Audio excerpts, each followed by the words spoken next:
Un gesto pequeño, repetido, cotidiano, tiene más fuerza de la que imaginamos.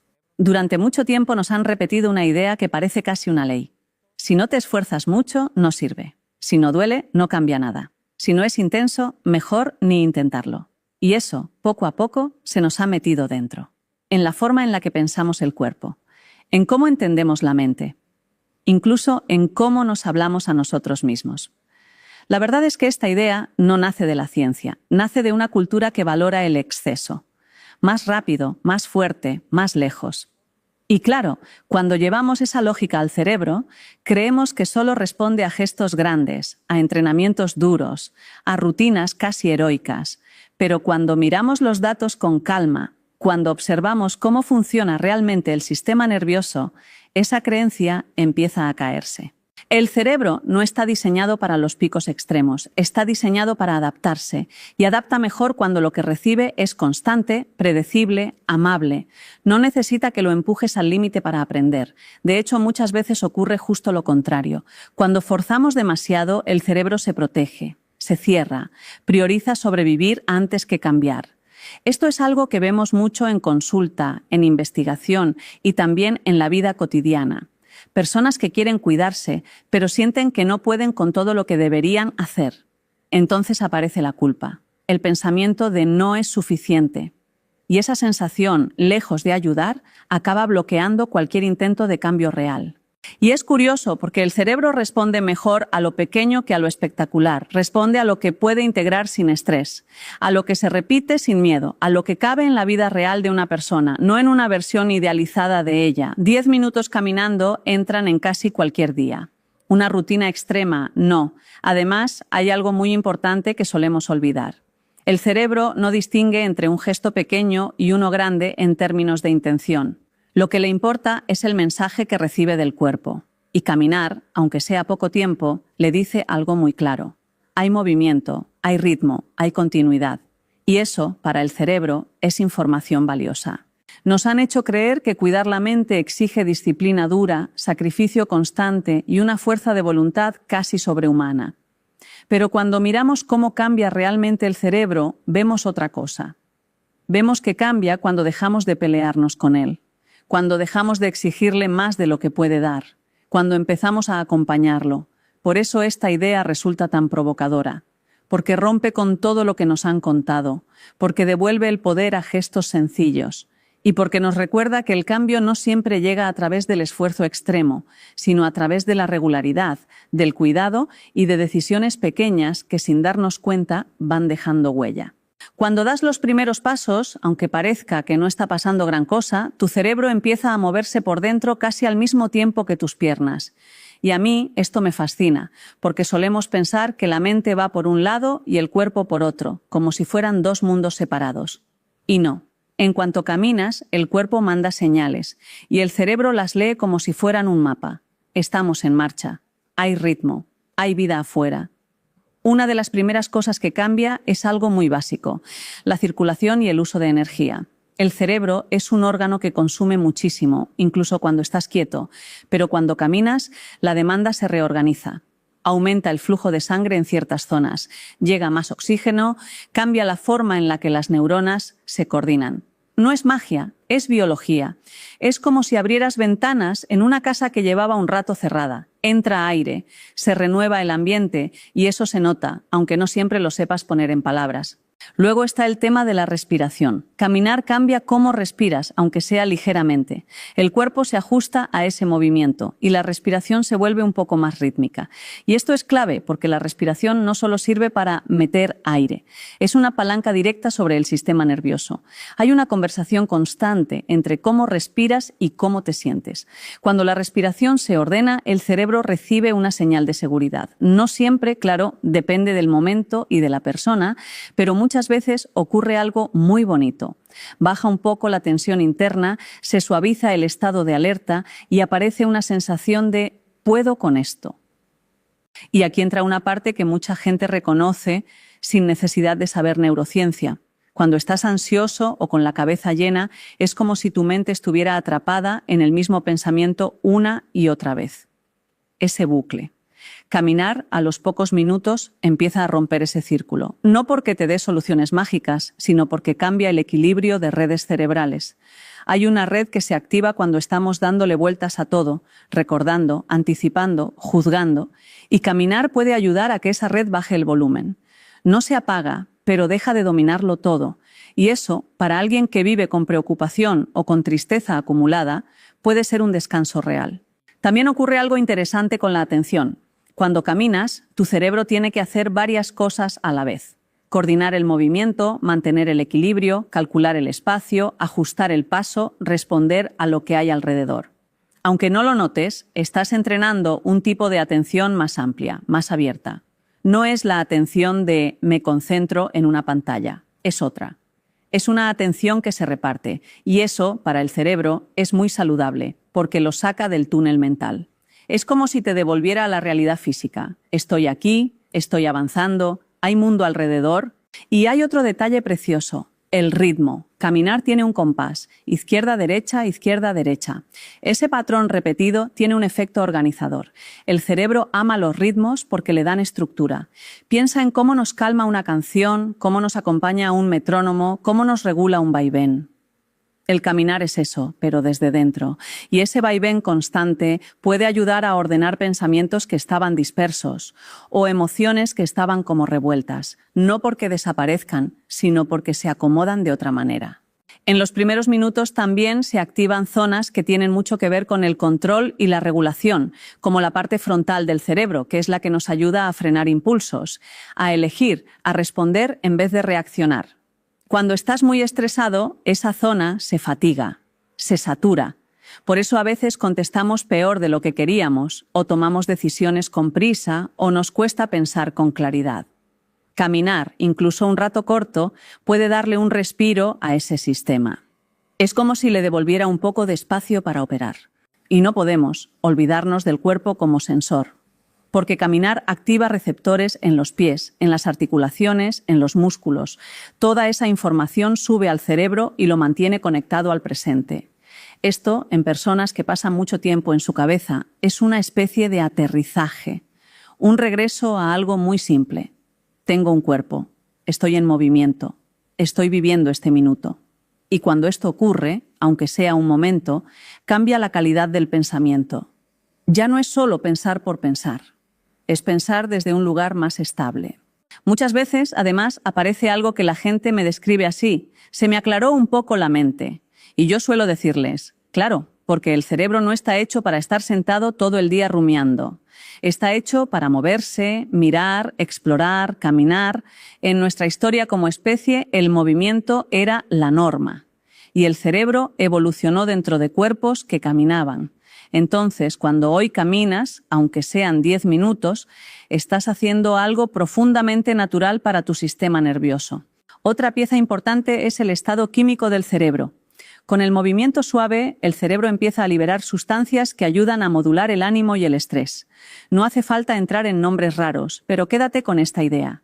Caminar le da al cerebro recursos, le da material para sentirse un poco mejor, para estar un poco más estable, para no quedarse atrapado en la misma tensión. Y esto, a cierta edad, es todavía más relevante, porque el cerebro agradece muchísimo cualquier cosa que le ayude a mantener flexibilidad, energía y buen tono emocional. Y por último, hay un efecto que no se dice mucho, pero que es muy real. Caminar te devuelve sensación de dirección, no solo física, también mental, porque hay algo en avanzar paso a paso que le enseña al cerebro una lección básica.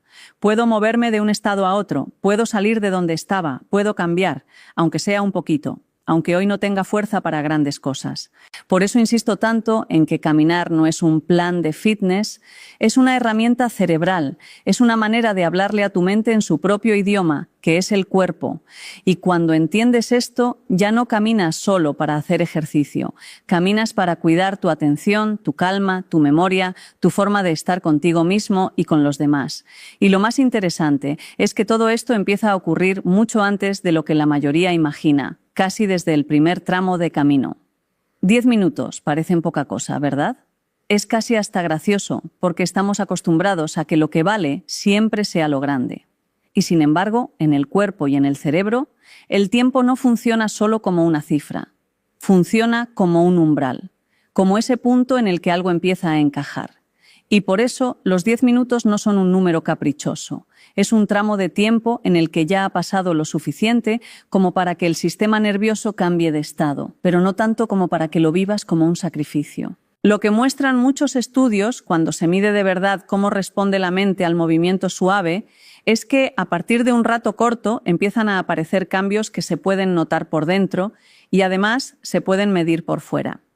La gente reporta menos tensión, más claridad, un ánimo algo más estable. A veces es un cambio discreto, no es fuegos artificiales, pero es real. Y cuando lo repites varios días, ese cambio discreto deja de ser una casualidad y empieza a convertirse en un patrón. Ahí está la clave.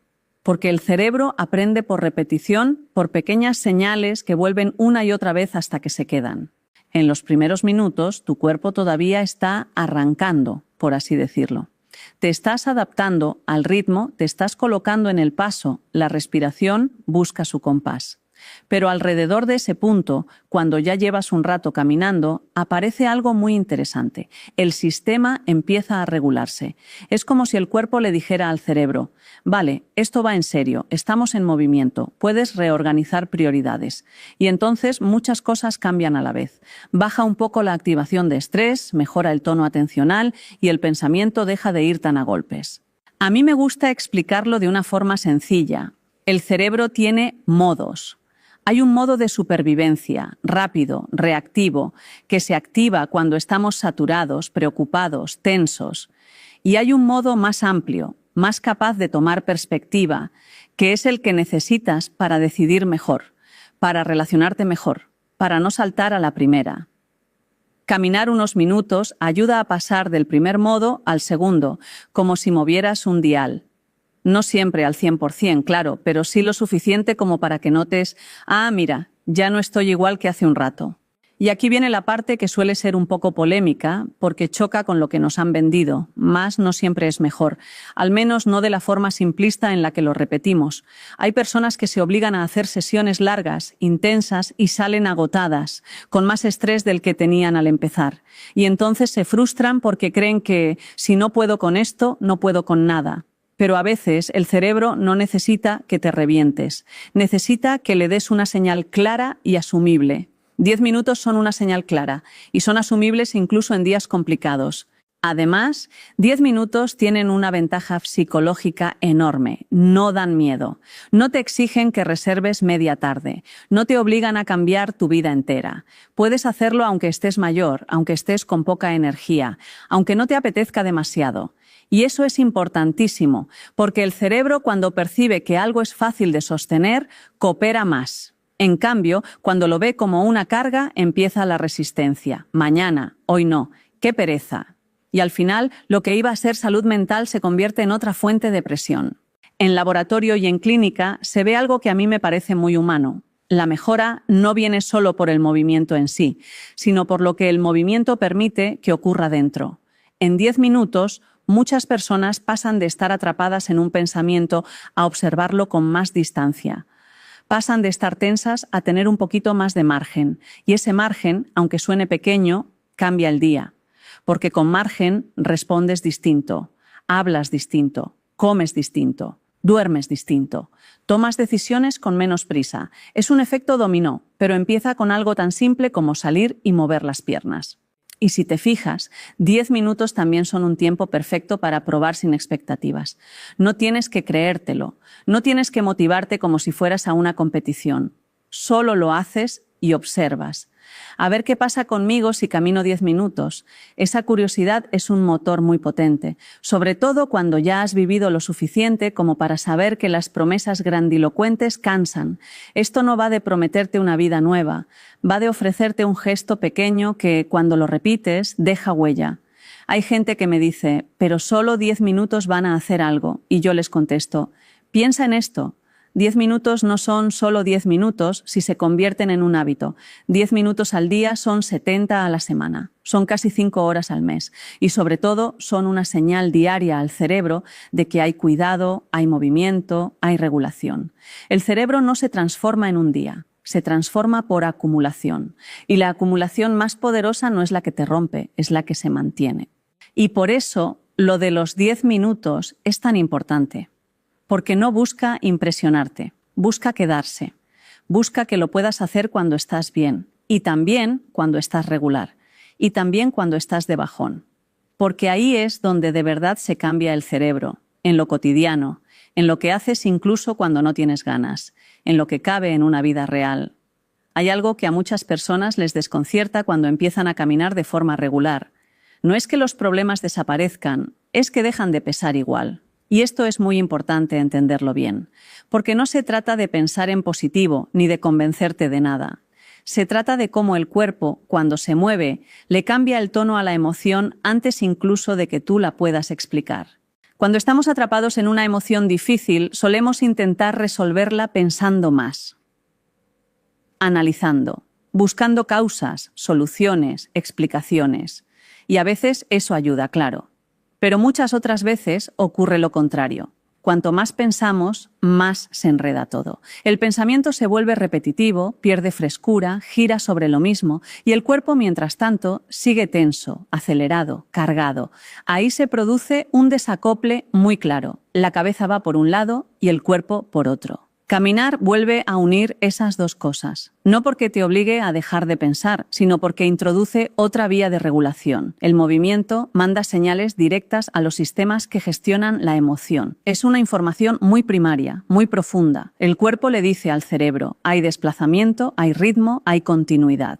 Y el cerebro, al recibir eso, ajusta el nivel de activación emocional. No lo apaga, pero lo modula, baja un poco el volumen. Y ese pequeño cambio puede marcar una diferencia enorme. Muchas personas me dicen algo así como, salí a caminar con un nudo dentro y volví distinta. No sé explicarlo. Y no hace falta explicarlo con palabras complejas. Lo que ocurre es que el cuerpo ha hecho un trabajo que la mente sola no podía hacer en ese momento. Ha redistribuido la energía emocional. Ha soltado tensión acumulada, ha permitido que la emoción se mueva en vez de quedarse estancada. Y es que las emociones también necesitan movimiento. No están hechas para quedarse atrapadas horas y horas en el mismo punto. Cuando no se mueven, se densifican, se vuelven más pesadas. Caminar les da una salida física, les ofrece un cauce. Por eso, muchas veces, después de un rato andando, no es que tengas una respuesta nueva, es que ya no necesitas la respuesta con la misma urgencia. Y eso es regulación emocional. Hay otro aspecto muy interesante. Caminar reduce la necesidad de control constante. Cuando estamos mal, intentamos controlar lo que sentimos, lo que pensamos, lo que va a pasar. Eso agota muchísimo. Caminar, en cambio, es un acto sencillo que no exige control mental. Tus piernas saben hacerlo solas. Tu cuerpo entra en un automatismo sano. Y mientras eso ocurre, el sistema emocional descansa. Se siente acompañado por el cuerpo, no vigilado por la mente. Además, al caminar, la atención se reparte. No estás solo dentro de tu cabeza. Hay sonidos, hay luz, hay movimiento alrededor. Y eso ayuda a que la emoción deje de ocupar todo el espacio. No desaparece, pero convive con otras sensaciones. Y cuando una emoción deja de ser lo único que existe, ya no gobierna igual. Ya no manda igual. Eso, para alguien que vive con ansiedad o con tristeza persistente, es muy valioso. Y fíjate qué curioso, muchas veces creemos que para regular una emoción hay que entenderla del todo, saber de dónde viene, ponerle nombre, analizarla, y todo eso puede ser útil, pero el cuerpo tiene otra sabiduría. A veces regula primero y el entendimiento viene después. Caminar es una forma de decirle al sistema nervioso, ahora mismo no hace falta resolver nada, solo sostener. Y ese sostén corporal permite que la emoción se asiente, se suavice, se transforme. Por eso digo tantas veces que caminar funciona mejor que pensar en ciertos momentos. No porque pensar sea malo, sino porque no siempre es el canal adecuado.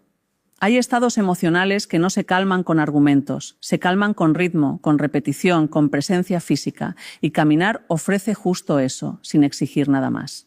Y cuando esta regulación ocurre, aunque sea de forma discreta, el cerebro aprende algo muy importante, que hay una vía de salida, que no todo pasa por dar vueltas dentro, que el cuerpo puede ayudar, y esa sensación, con el tiempo, genera confianza. Confianza en que no estás a merced de lo que sientes. Confianza en que hay recursos, incluso en los días más torcidos. Y todo eso empieza, de nuevo, con un gesto muy simple. ponerse en pie y caminar unos minutos. Y ahora quiero llevarte a otro lugar que me parece precioso, porque aquí mucha gente se da cuenta de algo muy íntimo. Caminar no solo regula lo que sientes, también cambia cómo recuerdas, cómo eliges, cómo decides. Y esto es importante, sobre todo cuando uno ya ha vivido bastante y se conoce. Porque llega un momento en el que no buscas hacer mil cosas. Buscas pensar con más claridad, responder mejor, no perderte dentro de ti. La memoria, por ejemplo. Solemos imaginarla como un cajón donde guardamos datos, pero la memoria es más parecida a una red viva. Una red que se activa y se desactiva según tu estado, tu nivel de tensión, tu atención, incluso según cómo está tu cuerpo. Por eso hay días en los que se te olvida una palabra que tienes en la punta de la lengua y te desesperas. Y hay otros en los que todo fluye. No es solo edad. Muchas veces es estado mental. Y el estado mental, aunque no lo parezca, se puede mover con el cuerpo. Cuando caminas, el cerebro entra en una dinámica distinta. Es como si cambiara de marcha. Algunas personas lo notan porque de pronto recuerdan algo que llevaban días sin encontrar dentro de la cabeza. Una idea, un nombre, una frase, una solución. Y no ocurre porque caminar sea un truco. Ocurre porque al caminar tu atención se suaviza. Deja de estar agarrada a una sola cosa. Y cuando la atención se abre, la memoria también se abre. La mente se vuelve menos rígida, menos apretada, y eso facilita que aparezcan conexiones. Hay un fenómeno que es muy humano. Cuanto más intentas recordar algo con tensión, menos viene. Es como perseguir a alguien que se esconde, pero cuando sales a caminar y te aflojas un poco, aparece solo. Esto lo vivimos todos, y es muy bonito porque te recuerda que tu cerebro no funciona mejor cuando lo fuerzas, sino cuando le das condiciones adecuadas. Un poco de movimiento, un poco de aire, un poco de ritmo. Y la memoria, en lugar de ser un combate, vuelve a ser algo natural. También está la parte de la creatividad, que en realidad es una forma de memoria combinada. La creatividad no cae del cielo. Es la capacidad de mezclar cosas que ya están dentro de ti, recuerdos, experiencias, ideas, y unirlas de una forma nueva. Caminar facilita ese tipo de mezcla, porque mientras caminas, el cerebro no está totalmente ocupado en una tarea que exija precisión, como cuando lees algo complicado o cuando estás resolviendo un problema con presión. Está activo, sí, pero de una forma más libre, como cuando ordenas una habitación y de pronto encuentras algo que no estabas buscando. No es casualidad, es que al moverte, la mente se reordena. Y esto se conecta con la toma de decisiones, que es otra palabra que suena grande, pero que en realidad es lo que hacemos todo el día. Decidir si llamo o no llamo, si contesto ahora o luego, si digo esto o me lo guardo, si me quedo en casa o salgo un rato, si hoy me cuido o me dejo para mañana.